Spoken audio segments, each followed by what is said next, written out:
โอกาสเงินโอกาสทองมาแล้ว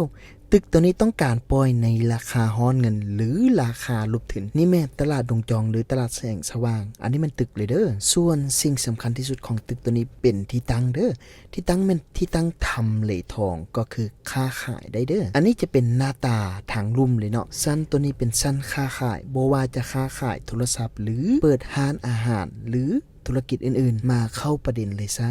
ตึกตัวนี้มี3ห้องนอน4ห้องน้ำแล้วก็3ชั้นเด้อชั้นที่1แม่นจุดค้าขายส่วนชั้นที่2ก็คือมี1ห้องนอนและเป็น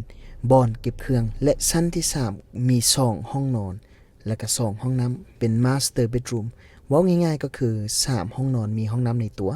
แล้วชั้นที่1ก็มีห้องน้ำ1เด้อเนื้อที่ของดินแม่น100ตารางเมตรตึกตัวนี้ขึ้นกับบ้านแสงสว่างเมืองไซเสถานครหลวงเวียงจันทน์ต้องการปล่อยในราคา $179,000 ถ้าเจ้าเองมีแผนที่ว่าจะเปิดฮานอยู่แคมทางเนาะเข้ามาเบิ่งตัวนี้ได้เด้อ